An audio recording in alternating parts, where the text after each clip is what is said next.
Sa ibang bansa ho, magpaka-hard worker ka lang, magpaka-hardworking ka lang, magpaka-sipag ka lang, ika nga, mabubuhay ka ng maayos, komportableng buhay. Dito, kahit anong sipag mo, para kang kumakayod ng isang kahig, isang tuka. That's the truth sa Pilipinas. Sa ibang bansa, ayos na buhay nyo eh. Ayos na buhay nyo, maligaya na kayo, may healthcare na kayo, yung gobyerno nyo, maayos ang trato sa inyo, safety ninyo, maayos kayo, pero napili nyong magsakripisyo sa pamamagitan ng hindi pagpapadala. Tapos, para lang sa ating bayan. It's an effort. Kaya ako, palakpakan natin, hanga ako sa inyo. Sa mga nag-isip niyan, hanga ako sa inyo. I admire your attitude or for your love sa ating country. Hanga ako sa inyo. Pero hindi ko alam kung kailan nyo gagawin yan. Ha? Hindi talaga ako. Hindi ako parte ng nakikita ko lang yan. Pero gayon pa man, mag-iingat kayo. Ha? Bakit? Binabantaan kayo ng gobyerno.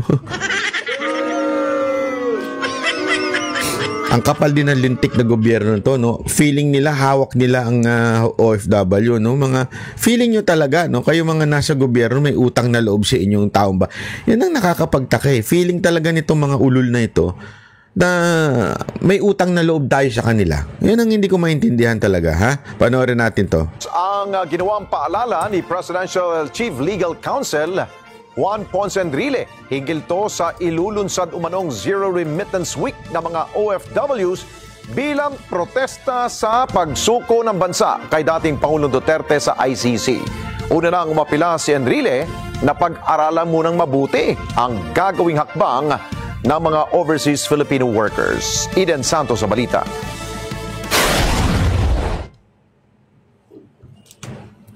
Umani ng kaliwat ka ng batikos si dating Senate President at Presidential Chief Legal Counsel Juan Ponce Enrile. Yan ay matapos mag-post sa kanyang FB account si Enrile at pinaalalahanan ang sinumang nagpayo sa mga OFW na suspindihin ang pagpapadala nila ng pera sa Pilipinas. Inihayag nitong Lunes ng mga OFW sa iba't ibang bansa sa Europa ang 1 week zero remittance simula sa March 28 hanggang April 4 bilang protesta sa ginawang pagsuko ng Marcos administration kay dating Pangulong Rodrigo Duterte sa International Criminal Court. Sinabi ni Enrile na kung ang ganitong payo ay susundin ng ilang OFW ay baka gumanti ang Kongreso at kanselahin o suspindihin ang mga pribilehyo sa buwis ng mga OFW na susunod sa payo. Grabing pagbabanta yun, ha? Ang lupit ng pagbabanta yun. Pagka baka kansilahin yung mga parang privilege. Tulad nung walang kakwenta-kwentang airport tax. Alam mo, sa totoo, ewan ko ha. Sa lahat ng napuntahan kong bansa, walang extra na airport tax. Hindi ko magets. Di ba dapat may tax ng sarili yan upon purchase mo ng ticket? Di ba kasi nagbabayad, una-una, bumili ka ng ticket. Yung airline, nagbayad ng tax yun. Nagbabayad ng parking, sa yung eroplano nila. Pagka nag-land yung eroplano nila, lahat binabayaran nila sa airport. And may tax yun. Ikaw, pag bumili ka ng ticket, nagpur-purchase ka, kinakargo rin sa iyo yung tax. Di ba? Pero bakit may sarili pang airport tax? Tapos, isipin mo sa buong mundo, ewan ko correct me if I'm wrong sa mga kababayan natin sa ibang mundo, wala akong alam na may airport tax. Tapos, tayo pa yung malakas mag-gano ng airport tax sa kabila ng tayo ang isa sa pinakapangit na airport sa buong mundo. Asan yung airport tax? Tapos ngayon, meron kayong kasi ang mga OFW libre. Alam ko libre yan Libre ang OFW sa airport tax parang ganyan. So parang isa yan daw sa mga pribilehiyong posibleng bawiin ng Kongreso pag tinuloy nyo itong no remittance day. Ang gago rin no? Ang gago rin Ilang masasabi ko, ang gago rin talaga Oh, tuloy.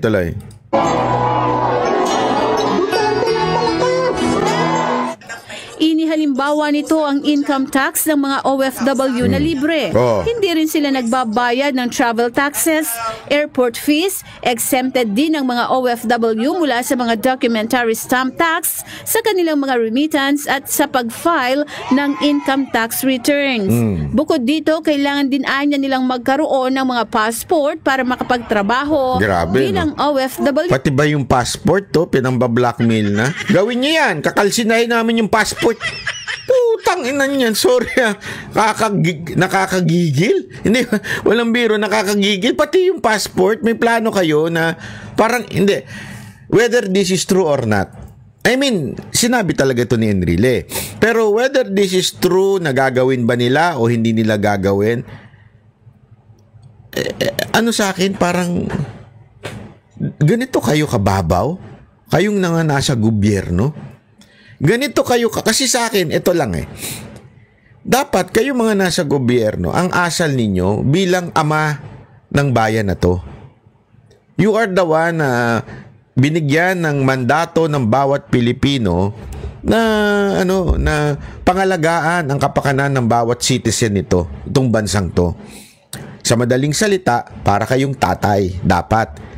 Pag ang anak mo may galit sa'yo, nagre-rebelde sa'yo, hindi yung, ganon, o sige, mula ngayon, hindi ka nakakain.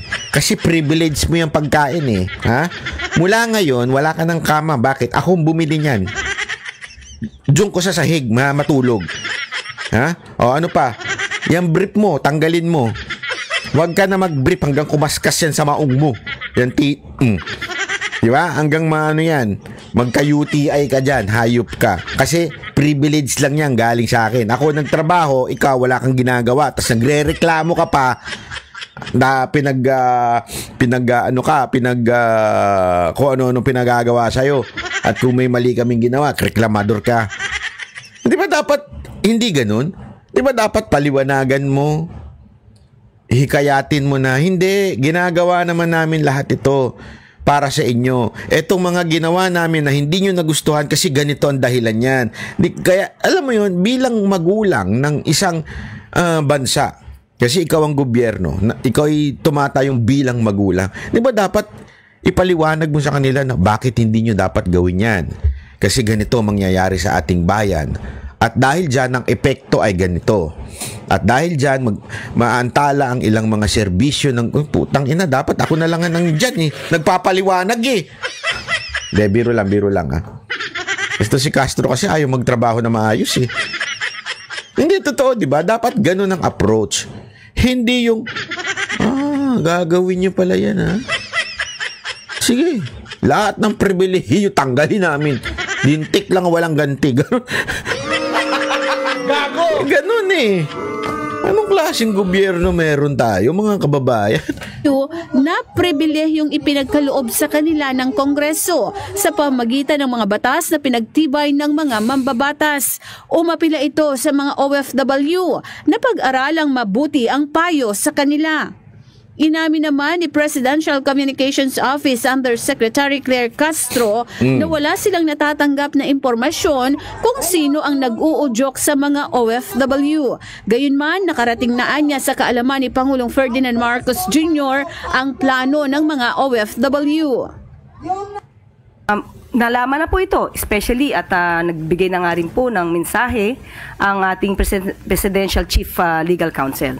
Sabi ko nga po kanina ay wala pa po tayong ginagawang anumang legal na aksyon dahil alam po natin ang OFWs po ay mayroon silang sariling pag-aanalisa sa mga pangyayari. Pero dismayado ang karamihan sa mga nagkomento sa post ni Enrile dahil sa halip na solusyonan ang problema ay nagbabala ito sa posibleng ganti ng Kongreso sa ilulunsad na zero remittance. Iginiit ng mga nagkomento na karapatan ng mga OFW kung suspindihin ng 1 linggo o buwan ang suporta sa kanilang pamilya. Correct! Idiniin din ng mga ito na walang nagpayo sa kanila ukol sa zero remittance. Correct! Batay sa datos ng Bangko Sentral ng Pilipinas o BSP, umabot sa record high na 38.34 billion US dollars ang remittances ng mga OFW na ipinadala sa Pilipinas noong 2024. Mas mataas ng 3% mula sa 37.21 billion US dollars noong 2023. Kaya nga sabi po natin, mas maganda po sa lahat ng mga OFWs, hindi po tayo kalaban. Magkakakampi po tayo, pare-pareho po tayo mga Filipino. Siguro magmasid lamang sila at iwasan na maniwala sa mga fake news na naman. Dahil kung sila po... Pag hindi aayon sa kanilang kwento, script, fake news na naman. Yan lang ang kaya nilang sabihin eh. Fake news. Hindi nila anuhin. Alam nyo, kasi sabi nga nung isa, nakita ko,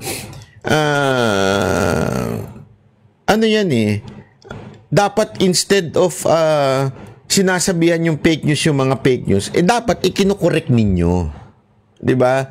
Kung ano yung naiintindihan ng mga OFW ngayon, kung sa tingin ninyo mali ang kanilang intindi, i-correct ninyo, hindi yung tatawagin yung fake news na naman, huwag kayo sininiwala sa fake news. Kayo ang fake news eh. Mantakin mo pabago-bago ang statement ng sekretary. Anong tawag mo doon? Sa bagay. Ikaw din, pabago-bago statement mo. Mauudyukan man mga ganitong klaseng panawagan at pagsasagawa ng mga activities laban sa gobyerno. Hindi lamang po ang gobyerno ang maapektuhan, kundi mismo ang kanilang pamilya. Eden Santos para sa Mata ng Agila. Matatag, matapang, Matoto! sorry naman. Joke lang. Anyway, ayan na nga po mga kababayan. Ako, may tatanong ako sa inyo mga OFW. Gagawin nyo po ba ito? Gagawin nyo po ba ang hindi pagbibigay ng remittance sa March 28 until 1 week? Second question, kung gagawin nyo po ba ito,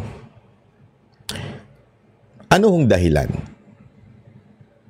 Para lang tayo nagkakaintindihan. Para lang tayo mas alam ninyo kung bakit nyo ginagawa. Kayo po ba gumagawa nito dahil nakikiuso? O dahil gusto ninyong iparamdam sa gobyerno na mali sila at kailangan kayong pakinggan? Gagawin nyo po ba ito dahil sa nakikita nyo na ang pagiging abusado ng gobyerno at hindi na kayo pinagsisilbihan? Ang pinagsisilbihan na lang ay yung mga politiko? Yan po ba ang dahilan ninyo? Kayo ang sumagot. Kasi before you do anything, it is not for me to encourage you or to discourage you. Kasi pera nyo yan. Pera nyo yan, hindi ko pera yan. Ngayon, kung gagawin nyo yan, dapat galing sa puso. Dapat alam ninyo ang dahilan kung bakit ninyo gagawin yan. Napaka-importante po niyan. Dahil sa mga mangyayari, meron talaga masasaktan. Masasaktan ang pamilya ninyo. At the same time, aaray ang gobyerno dito. Sa tingin nyo ba, panahon na para iparamdam sa kanila yung kayo ang nasasaktan sa kanilang ginagawa? Katingin nyo po ba, panahon na kayo po ay gumanti sa mga katarantaduhang ginagawa ng gobyerno? Kayo lang ho makakapagsabi po niyan, hindi po ako. Kayo lang mang po, hindi po ako. So, kung kayo po ay gagawa niyan, comment nyo dyan. Pangalawa, pagka-comment nyo, i-share nyo na rin tong video na ito para mas kumalat pa po. Salamat po.